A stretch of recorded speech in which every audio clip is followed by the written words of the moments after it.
Okay, so tonight, Arlen is going to talk about Westport in the Twilight Zone and share insights about this amazing town's connection to one of the greatest and most influential television series of all time. We'll screen the all-time great episode, A Stop at Willoughby, and a bit later, Arlen will introduce you to the cult classic film, The Swimmer, starring Burt Lancaster.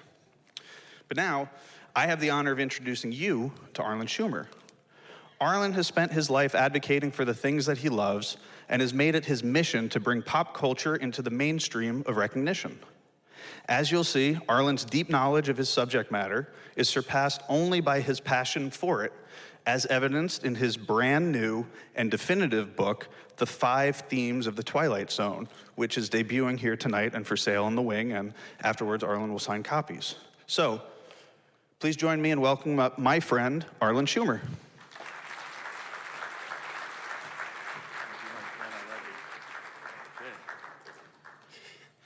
Get my glasses on.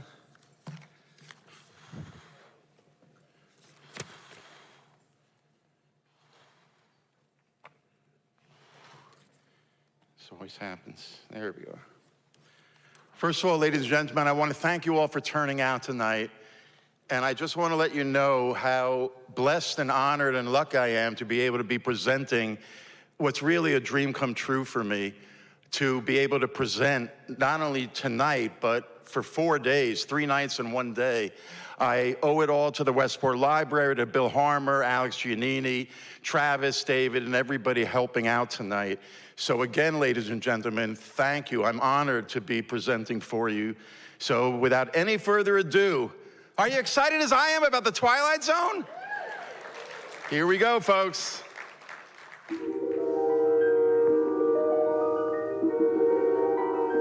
There is a 5th dimension, beyond that which is known to man. It is a dimension as vast as space and as timeless as infinity. It is the middle ground between light and shadow, between science and superstition, and it lies between the pit of man's fears and the summit of his knowledge. This is the dimension of imagination. It is an area which we call the Twilight Zone.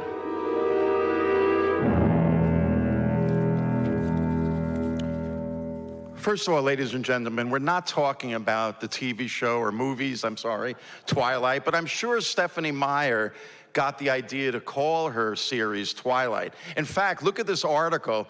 It's actually about Twilight, but using the pun of the Twilight Zone name, which is a brand that everybody recognizes. That's what we're here to talk about tonight, folks. Why the Twilight Zone is the greatest series in TV history. Why the Twilight Zone puts today's TV sci-fi to shame with its time-bending twists and all-pervasive paranoia. New box set reveals Rod Serling's classic in a dimension of its own. Rod Serling, one of the greatest television icons of the 20th century, possessed with maybe the greatest broadcast voice of the 20th century. And even younger people know about Serling because of all the great actors that have impersonated him. He was animated on The Simpsons, on Family Guy. The great Al Hirschfeld did not just 1, but 2 images of Serling. Serling was a TV star on the cover of TV Guide. Back in the early 60s, he was also a style icon. I tried to wear my best Rod Serling black and white outfit tonight in honor of him, but look, you can get a Rod Serling action figure. Yeah, I know, it could be a little bit kind of creepy, but hey, that's why he's Rod Serling. Rod Serling, articles like this, why the Twilight Zone still speaks to us. It's why the government gave him a stamp a couple of years ago. It's why Serling is in the you know you've made it when you're in the New York Times crossword. In fact, the New York Times has used so many Twilight Zone puns when they're talking about politics. Yes, living in the Trump zone. We'll talk about this more on Friday night, tomorrow night. Look, even in the arts and leisure section, the Twilight Zone of home staging, comparing Twilight Zone episodes to theater, stage plays. And of course, how about movies and the influence on the Twilight Zone? Take, for instance, last year's latest installment of the Planet of the Apes franchise. But let's go back to the beginning, 1968. The first Planet of the Apes movie, look at the credits down below. The screenplay is by one Michael Wilson and Rod Serling. Now, there's a whole backstory to the making of Planet of the Apes. But the original 1963 novel by the French writer Pierre Boulet, I think that's how you pronounce his name, was all about another planet in which apes control and lord it over humans. Now, if you remember Tim Burton's remake of about 20 years ago, he was more faithful to Boulet's book by setting it on another planet. But forget the remake. We all know why we love the original Planet of the Apes, one of the greatest movie endings of all time.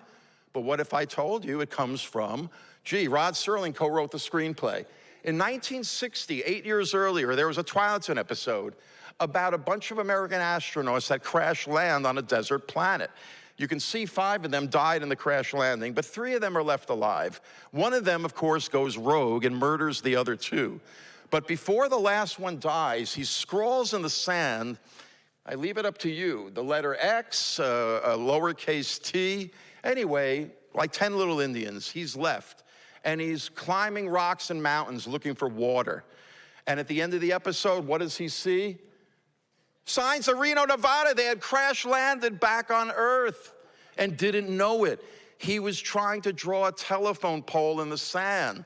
Ladies and gentlemen, that's basically the ending to the Planet of the Apes, where you realize you're on the Earth the whole time. That's why I can find a meme like this on Facebook. But wouldn't you know it, that episode, it's based on a story by Madeline Champion. It turns out in the fall of '59, after Serling debuted the episode, he's at a cocktail party in LA. And, you know, the space program, if you've seen the right stuff, the Mercury astronauts, they had just debuted a year earlier. And Madeline Champion was there, and she posited, you know, I bet you if astronauts crash landed in the Mojave Desert, they would think they were on another planet. Serling took $500 out from his wallet and paid the woman right there and gave her credit. Take 1972's The Stepford Wives, which we're going to show on Sunday. That's based on a 1972 Ira Levin novel. The movie was 1975. But what if I told you the basic idea for The Stepford Wives comes out of a 1964 episode called Number 12 Looks Just Like You, which we're going to screen with its original 1964 commercials on Sunday before Stepford Wives, partially filmed in Westport, by the way. The 1964 episode You Drive, about a car that comes to life. Paging Stephen King, paging Stephen King. In fact, in King's 1981 overview of the science fiction, fantasy, and horror fields called Dance Macabre, when I was a kid, I thought the word was macabre. Too much Hebrew school, I think. Anyway, he wrote, the Twilight Zone is damn near immortal. Here for once was something completely new and different. And Serling, who finally answered H.P. Lovecraft, who showed a new direction. For me and those of my generation, the answer was like a thunderclap of revelation, opening a million entrancing possibilities. Take Steven Spielberg of Stephen King's generation. 1971, who's seen the TV movie Duel with Dennis Weaver about a man in a Dodge Valiant being chased by a Mack truck? Look at the screenplay by Richard Matheson, who wrote the second amount of Twilight Zone scripts after Serling. And directed by, this was his first movie, even though it was a 90-minute TV movie. Well, wouldn't you know it, a couple of years later, the producers of a certain movie looked at Duel and said, you know, if that director can make us feel this scared of a Mack truck, in which we never see the driver, by the way, I bet you he can do wonders with a mechanical shark. And that's why Spielberg got the job to direct Jaws. A couple years later, he co-directs Poltergeist with Tobe Hooper, who did Texas Chainsaw Massacre. Remember? They're here, all about a dimensional portal in her bedroom wall. Well, Richard Matheson, who wrote Duel, wrote a 1962 episode called Little Girl Lost. And yeah, it's about a guy that loses his daughter in a dimensional gap in her bedroom wall. Now, Spielberg also made the 1983 movie, The Twilight Zone, and the less said about it, the better, for a number of reasons. But I don't consider any remake of The Twilight Zone valid when they're shot in color, like the movie and every other remake of The Twilight Zone. The Twilight Zone was a black and white concept. the middle ground between light and shadow. So now we jump to 1985. Woody Allen's The Purple Rose of Cairo with his then wife at the time, Mia Farrow, as a Depression-era housewife who only comes alive when she watches these 1930s Hollywood musicals. And by the end of the movie, she actually goes into the movie screen and metaphysically leaves her life behind. Twilight Zone, I think this was the third episode with the great Ida Lupino. Kind of Serling's take on Sunset Boulevard. She's an aging silent movie actress.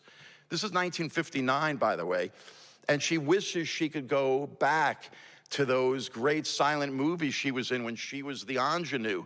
Well, wouldn't you know it, in the middle of the episode, she wishes hard enough and she winds up at the end of the episode in the film, just like Mia Farrow does 20 plus years later. 1985 also had one of the great ventriloquist movies about the doll coming to life with a young Anthony Hopkins.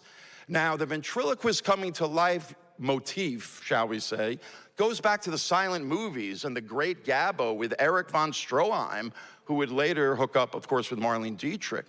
1945, there's a British film called Dead of Night, which kind of like Twilight Zone was an anthology of 4 stories. One of them was about the doll coming to life. Then we flash forward to 1957 to Alfred Hitchcock Presents, and an episode, by the way, starring William Shatner, called The Glass Eye, all about a ventriloquist dummy coming to life. But none of these measure up to the Twilight Zone's episode called The Dummy. 1962 with the great Cliff Robertson and his sidekick, Willie. And at the end of the episode, spoiler alert, Robertson becomes the dummy and the dummy becomes the human. And if you've never seen this episode, run, don't walk, after this presentation, of course, and watch it. And if you still love Willie as much as the rest of us do, yes, you can get a Willie and what was his name? Etherson, I forget his first name. Anyway, the other great Twilight Zone doll coming to life is, of course, Living Doll with Talkie Tina, who says, "I'm Talkie Tina, I'm going to kill you." Well, in 1960, Mattel came out with the first talking doll called Chatty Cathy. And basically, Charles Beaumont, the writer, based Talkie Tina on Chatty Cathy. The voice of Talkie Tina was the great June Foray. If Mel Blanc was the man of 1,000 voices, or Barney Rubble and all the Warner Brothers cartoons, June Foray is the voice of Rocky and Bullwinkle and a million other characters. And she does the voice, the perfect voice of Talkie Tina. 30 years ago, I'm promoting my first book about the Twilight Zone, and I'm in LA doing a radio show. And the DJ goes, "Arlen, we have somebody special calling in for you." And what do I hear on the other end of the line? "I'm Talkie Tina, I'm gonna kill you." They got June Foray to call in to my radio show. But anyway, Talkie Tina kind of transgendered years later into Chucky, of course, even more malevolent than Talkie Tina, and he debuted in a 1988 film actually called Child's Play. And yes, if you want Talkie Tina in your living room or bedroom, you can get the Talkie Tina action figure. Other dolls coming to life in the Twilight Zone. I had a great discussion with about 5 characters in search of an exit, being somebody's favorite episode. It's one of my favorite. And what's it about? 5 characters in a circular conundrum, don't know how they got there, don't know who they are, a ballerina dancer, a hobo, a bagpipe player, and of course at the end, spoiler alert, they are revealed to be dolls that have come to life. Gee, dolls that have come to life. Where has Hollywood knocked off that idea? Okay, moving chronologically, 1990, one of the greatest horror films of the 20th century that we're gonna be screening on Saturday night. Don't get that excited. Who's seen Jacob's Ladder? If you haven't seen it, come Saturday night. But what can I tell you? It takes place during the Vietnam War era.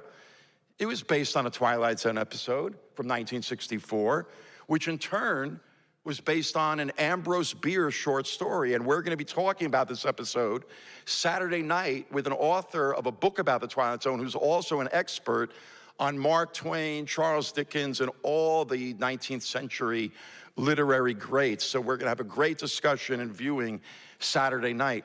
Moving chronologically into the 90s, The Truman Show with Jim Carrey, maybe his best film, about a guy that wakes up one day and realizes his whole life is a physical construct. It's not real.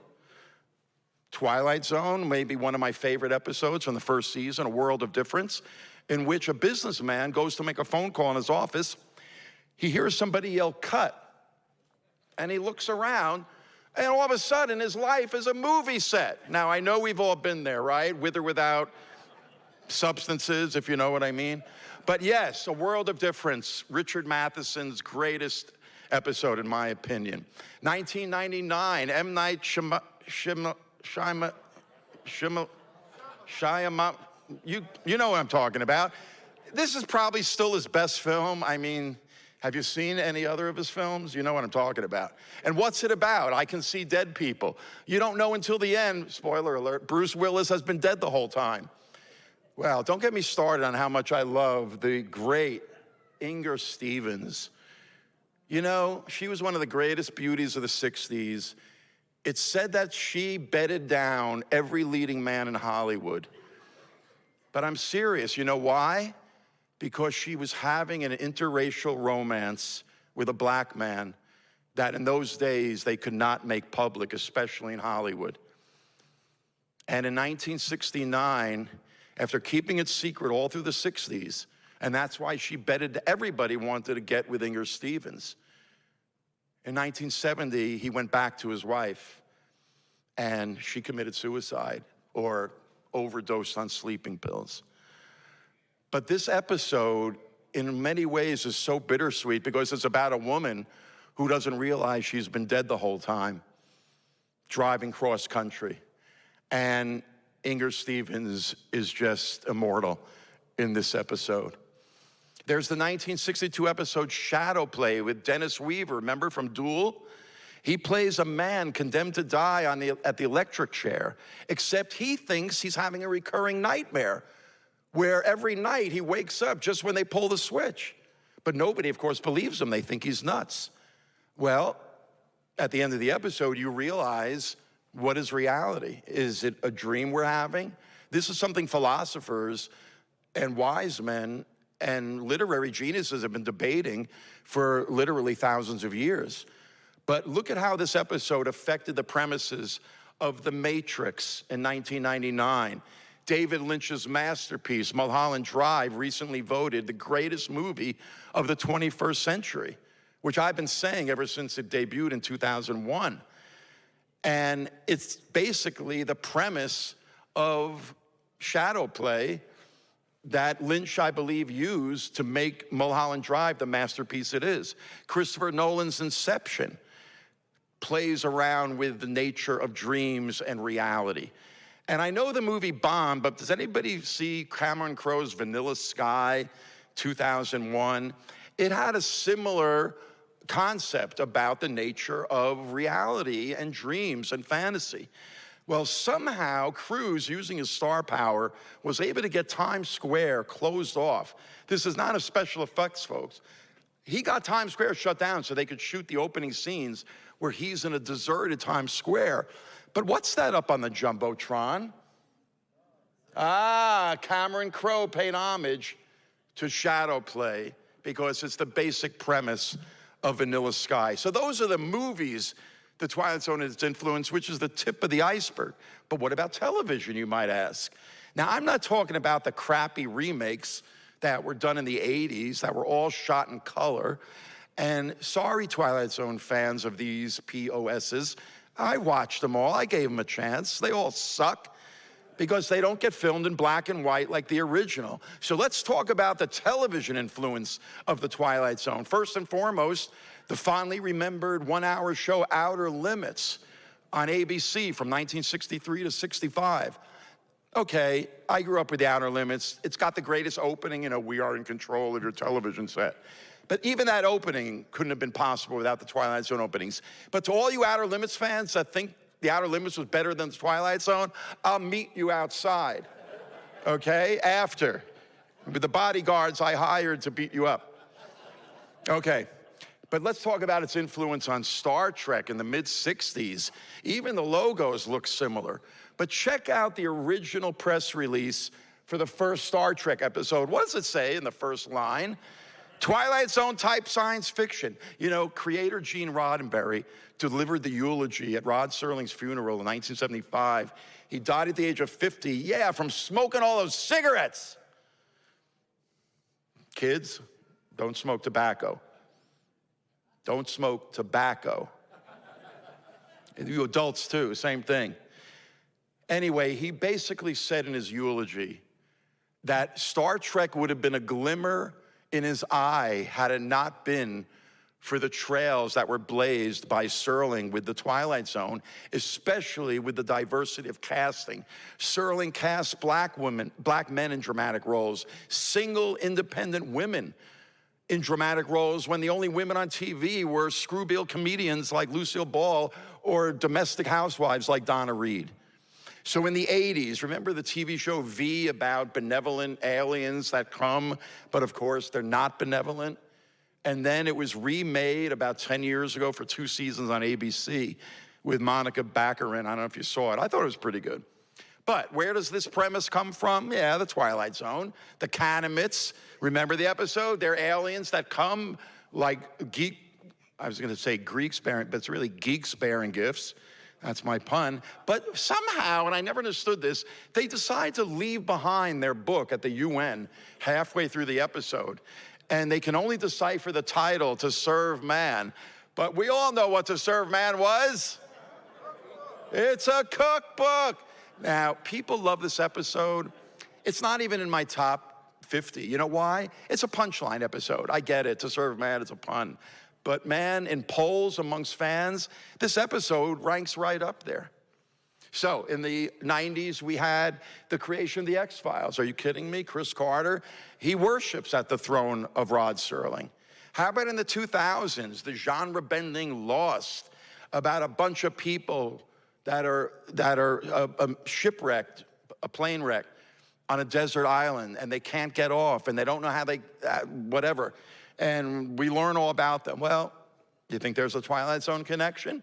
It's not Twilight Zone, but Serling had a 1-year series on ABC in 1969 about a group of young people that get shipwrecked, a plane wrecked on a desert island, and that was called The New People, and it only ran for 1 season. But now in this century, how about Mad Men? Matthew Weiner, who created Sopranos, created Mad Men. And he talks about the impact of Serling in the Twilight Zone all the time. The great episodes that we're gonna watch tonight, like Willoughby, about the Madison Avenue Mad Men who couldn't take the rat race, couldn't take the pressure.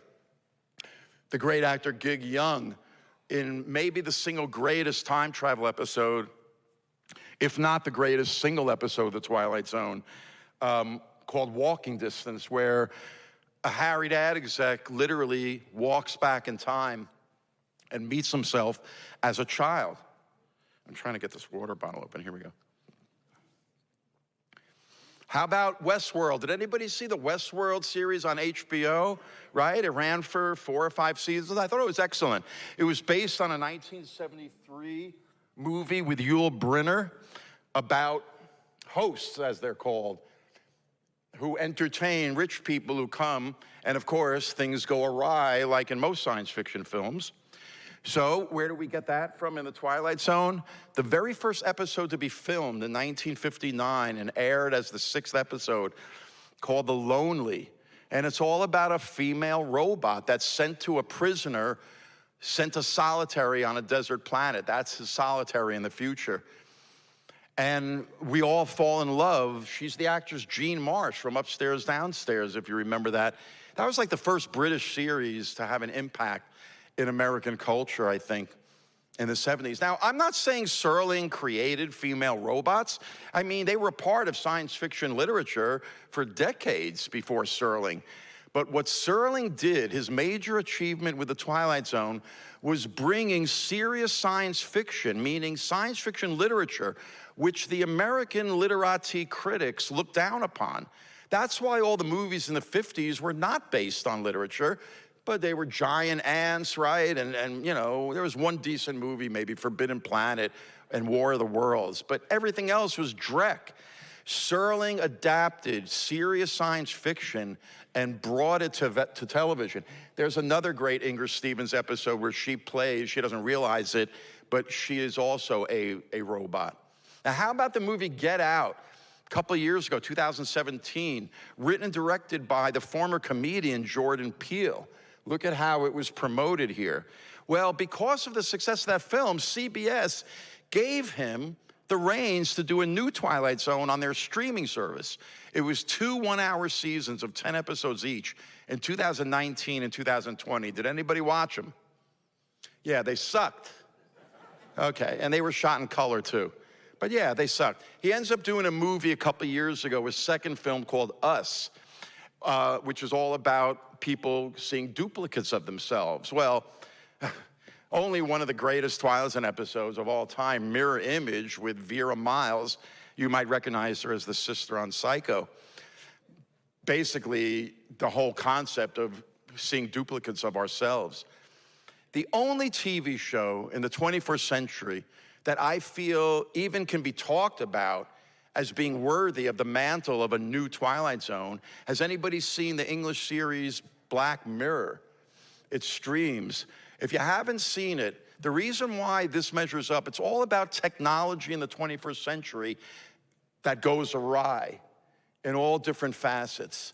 And what makes this equal, not equal to the Twilight Zone, but able to be spoken of in the same breath like I'm doing right now, is that it comes from a unique sensibility. Charlie Brooker either writes all the episodes or he showruns the whole thing. And just like Twilight Zone, there's a bunch of clunkers, but there's also a couple of great episodes of Black Mirror, so try and seek that out. But the Twilight Zone's been done in play form. There are radio dramas you can get. There's podcasts. When you see a sign like this, the Comedy Zone, you know it's going to talk about the Twilight Zone. And then, of course, there are the books that have been written. The very first book in 1982, I actually tried to be the art director of, but Bantam sent my proposal back and said, we're going to do the book in-house. But it's the first book about a TV show after the making of Star Trek. And now, of course, you go into a bookstore, and there's a whole TV section. But in 1982, there were 2 books about TV. There have been the collected stories of the Twilight Zone.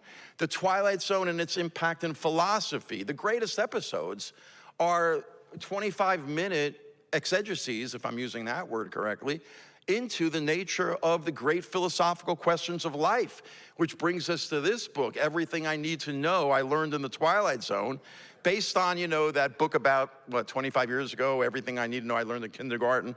But we're going to be featuring Mark Divisiak on Saturday night. He's the expert in Mark Twain and Ambrose Bierce, so we'll find out more about this book. And there's the definitive biography of Serling, done by Nick Parisi, who will be my guest tomorrow night, talking about Serling's early years and living in Westport. So out of all the books about the Twilight Zone in the last 42 years, there's only one book. That's a coffee table art book about the show. It's my book. And when you take off the dust jacket, you can see I embossed the eyeball in outer space, which I was 4.5 years old. It's the first visual image I can recall seeing in my life. And then 30 years later, I end up doing a coffee table art book with the eyeball from outer space, which is one of the great surrealist images of all time. Now, in this book, I try and, let me just put this down. I try and compare the interior photography of the show to black and white art photography to the graphics that are like surrealist graphics. I take images from one episode, compare it to images from another, and then I take dialogue and narration, which you're gonna hear during our break on the soundtrack, and transcribe it, typeset it to read like poetry. So we have 2 faces, one that we wear and the other that we keep hidden is from one episode and the 2 images from another. When everyone is beautiful, no one will be, because without ugliness, there can be no beauty. That's from one episode. And you can see the two images I show with that. And then some of my own writing, equivalent to what I'm talking to right now, along with images like Grant Wood's American Gothic. I call Serling's Twilight Zone a psycho-American Gothic. And then, of course, there's my new book that I'm proud to present, debuting tonight. It's a week ahead of its publication date of October 2nd, which is the Twilight Zone's exact 65th anniversary. And it's also Serling's centennial this year. So maybe that's why the Westport Library let me do this. I don't know. But anyway, the 5 themes, there's a whole story behind how I came up with 5 themes. But that's what the book's about. I break down what I believe are the greatest episodes, and I write essays about them. Science and superstition, suburban nightmares, a question of identity, the time element, and obsolete man. In my opinion, these are the 5 themes that Serling's greatest episodes and the other writers kind of wrote up to without maybe even realizing it. So in Obsolete Man, I list all the episodes that fit that theme. So when you go to Eye the Beholder, the great pig-faced episode, I know if I ruin the ending for somebody out there, but everybody's seen it. We'll be screening that on Sunday afternoon. Now, you can see how in my essay, like the rest of the book, I also include images from the show, outtakes, images of Serling that were used as publicity photos. And then what I do as a graphic designer, I ghost behind the type of my essay a grayed back image that suggests the episode without obscuring the legibility of the type, which is what I learned at Rhode Island School of Design. Thank you, RISD. And then I compare it to other images from the time. And everything I do about the Twilight Zone, I dedicate to Rod Serling as not just one of the greatest television writers of all time, but one of the greatest American writers of the 20th century. So when I knew that my book was coming out this fall, many months ago, I met with Bill Harmer and Alex Giannini, and I pitched them the idea of a 5-night symposium to go with my 5 themes called Westport in the Twilight Zone. And that's why we're here tonight and hopefully the next 4 days, from Thursday to Sunday. Now, the first thing many of you might even be asking is, what does the Westport have to do with the Twilight Zone? Well, this is the phone book listing from 1955. And what do we see there right in the middle? Rod Serling moved here from Cincinnati in the mid-50s with his wife and 2 kids. They lived on Hill Point Road. This is a shot of the house that's presently there now. And maybe it reminded Serling of growing up in the town of Binghamton. He was born in Syracuse, but they moved right away to Binghamton. Now, this is young Rod with his mother and father, Jewish. The father was an inventor, but during the Depression, he had to become a butcher to make money. Though his mother was just a, quote, housewife, but she raised not 1 writer, but 2 writers. His older brother, his older brother's name, Robert Serling, also became a writer, writing about aviation of all things. But I gotta give, Mrs. Serling credit for raising 2 writers. And Serling from the start was precocious. He was supposedly witty and brilliant. And when the war broke out, he's born in 1924, so he's 18, and he enlists in the war. And he gets put in the Pacific Fleet as a paratrooper.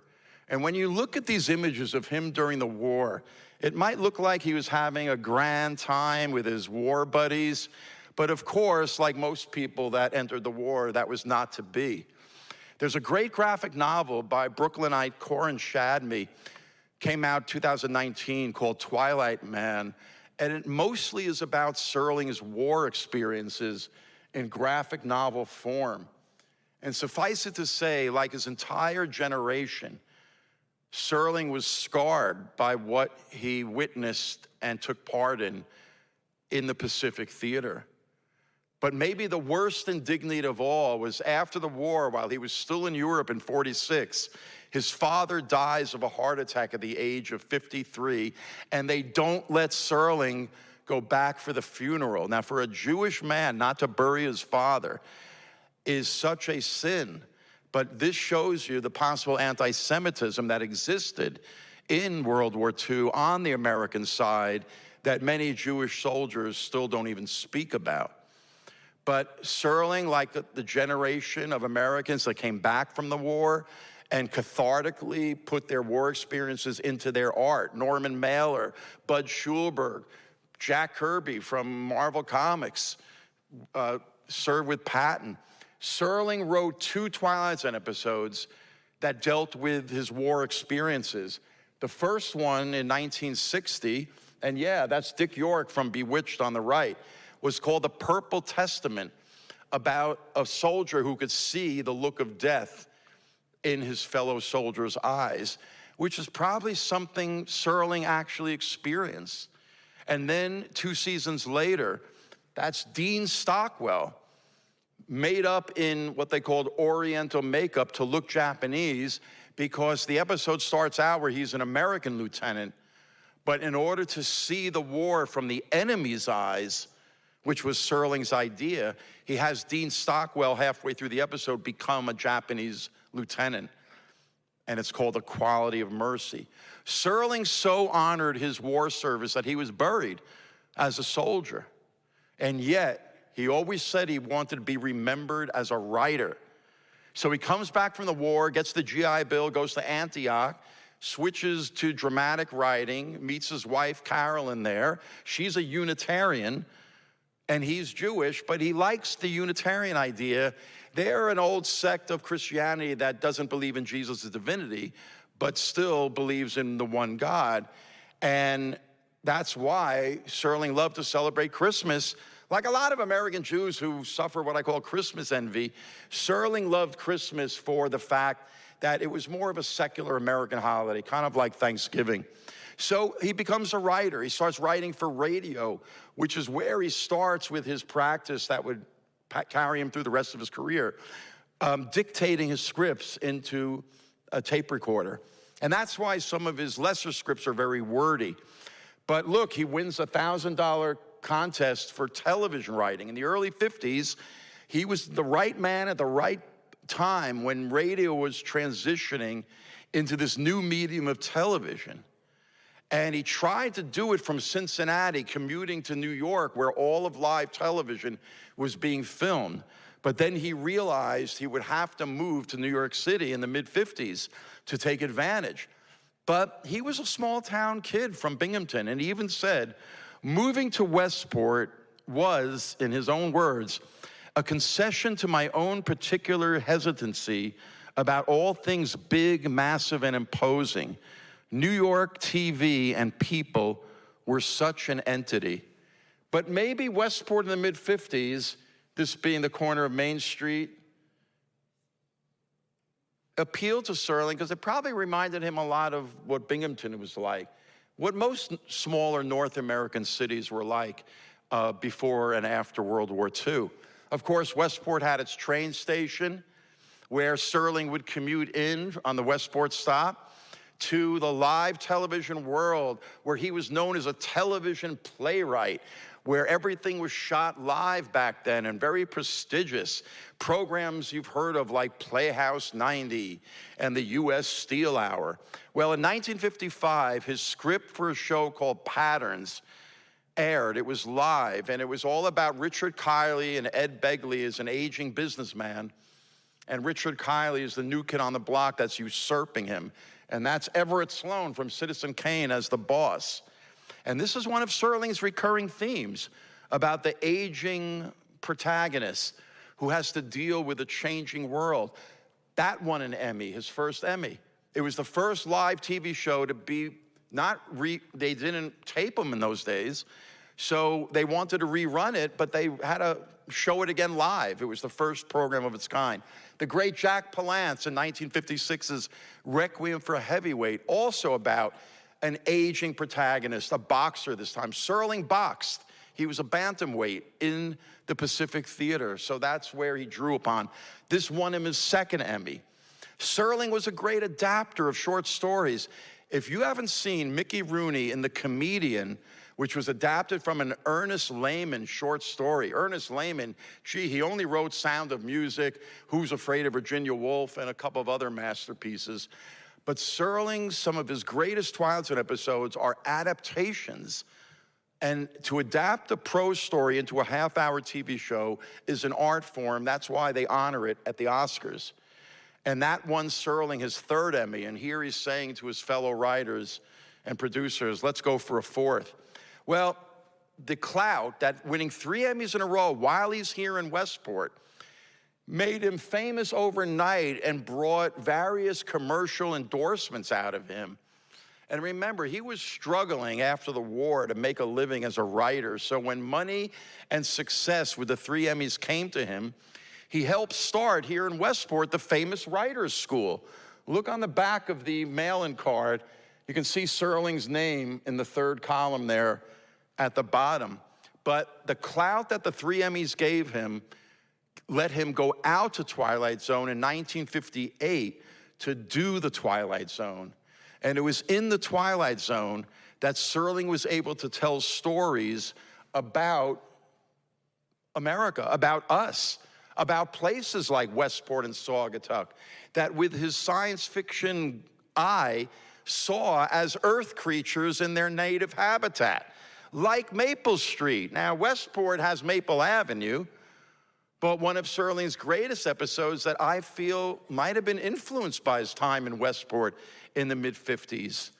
It's about a gang of neighbors when all of a sudden the electricity shuts off, the cars don't work, and it turns nighttime and they start suspecting each other of being an alien from outer space. Because remember, folks, this is the late 50s when UFOs were still all the rage. And one by one, it becomes a kind of like a Night of the Living Dead where they literally eat each other alive. And some incredible graphic close-ups that really make the Twilight Zone unique. It was shot for television. Of course, we get to the end of the episode, and it's aliens that are manipulating the electricity to make Earth people basically kill each other. And the leader says, so there are many Maple Streets like this on Earth? And the other alien goes, yeah, and we'll go from one to the other and let them destroy themselves. One to the other, one to the other, one to the other. You get the idea. That's actually how it fades out. Okay. Thank you, thank you. And yes, that episode was called The Monsters Are Doing Maple Street. Now, this was Serling writing from the McCarthy era in the mid-50s when neighbor turned on neighbor. And that was one of the great kind of motifs that everybody had to live with back then, as well as the threat of the atomic bomb dropping on everybody's head. So Serling in 1962, the beginning of the Twilight Zone's 3rd season, does an episode called The Shelter, all about how they hear the bomb alert on the radio, and only one neighbor amongst a bunch of, again, could have been Westport neighbors of Serling, who all kind of loved each other at the beginning of the episode. Turns out, only one of them has a bomb shelter. So the others become a mob. And at one point in the episode, Serling has this character on the left named Marty Weiss.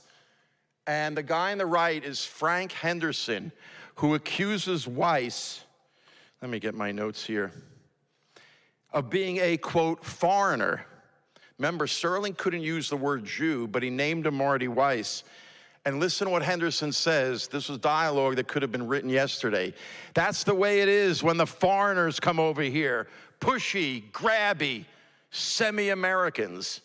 Now, in the mid-50s, there was the film Gentleman's Agreement about anti-Semitism in the American culture. So again, these were currents that Serling took and put into these Twilight Zone episodes that could have been formed by what he witnessed in 3 years in Westport in the mid-50s.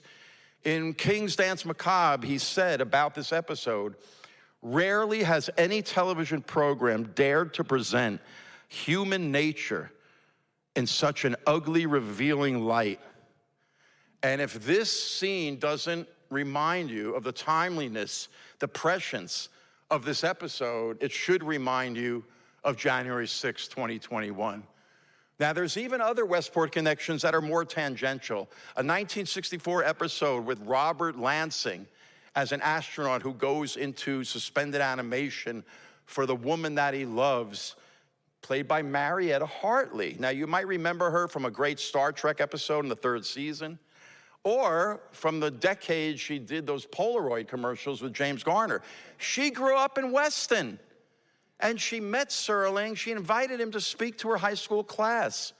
And then when she went out to Hollywood 10 years later, she met up with Serling, who remembered her and wrote this episode for her. And then there's the 1-hour episode from the Twilight Zone's 4th season. They tried 1 hours.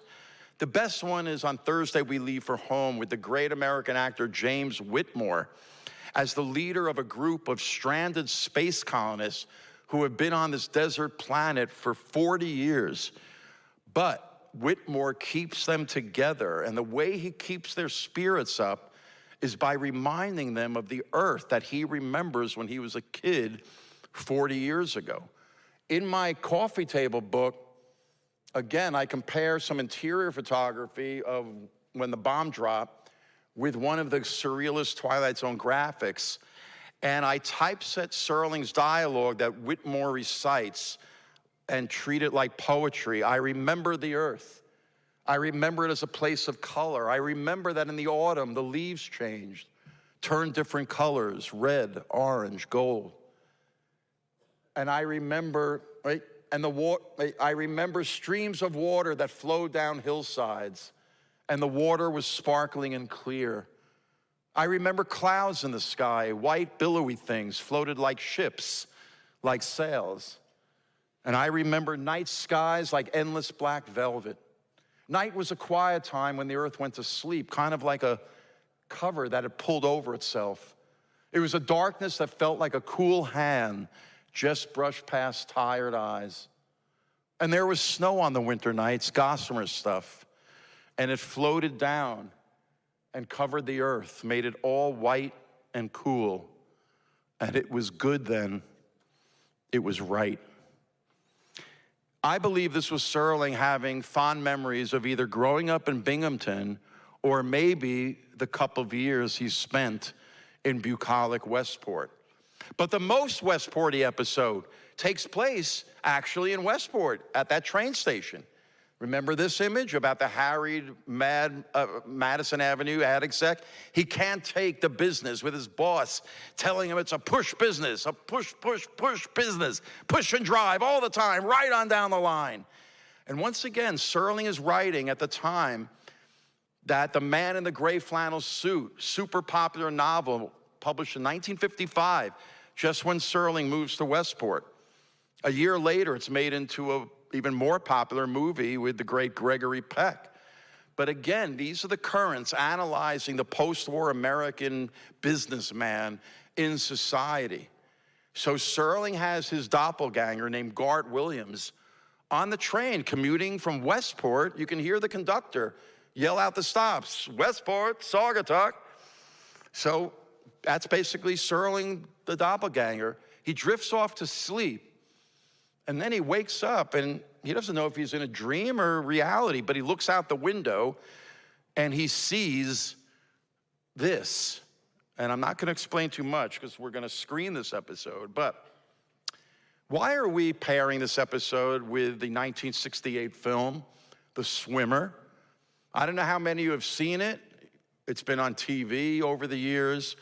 It had a very odd ad campaign. I mean, what do you make of this? When you talk about The Swimmer, will you talk about yourself?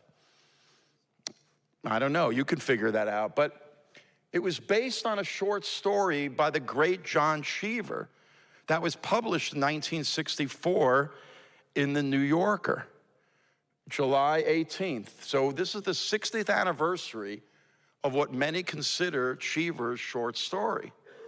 Now, this past summer, there was an art show at the Flag Art Foundation in New York City that was based on The Swimmer.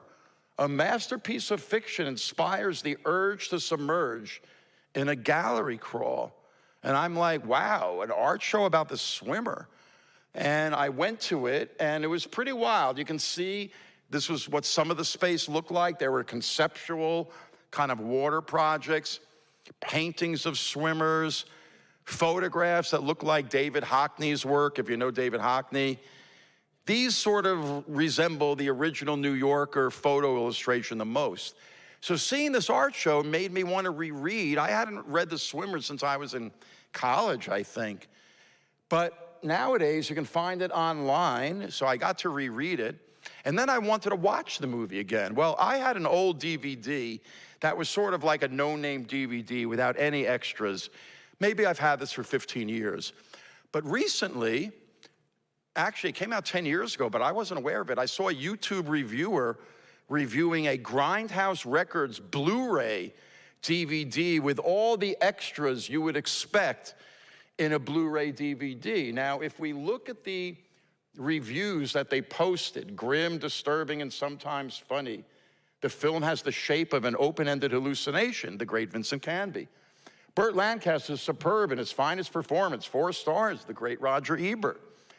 Totally engrossing thanks to its very strangeness and to the superb performances and vivid location photography, 5 stars. But look at the promo copy. Based on the acclaimed short story by John Cheever, screenplay, blah, blah, blah, blah, blah, The Swimmer is a film like no other, a feature-length Twilight Zone episode by way of The New Yorker. Now, revenge is a dish best served cold, but vindication is oh so sweet.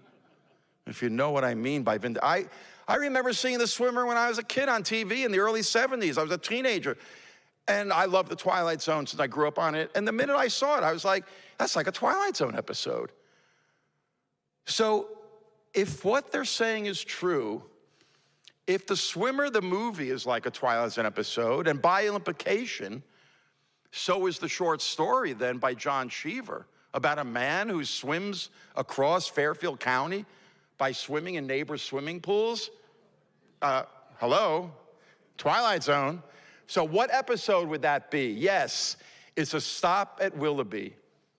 And we are right on time. I love it. Here we go, ladies and gentlemen, A Stop at Willoughby.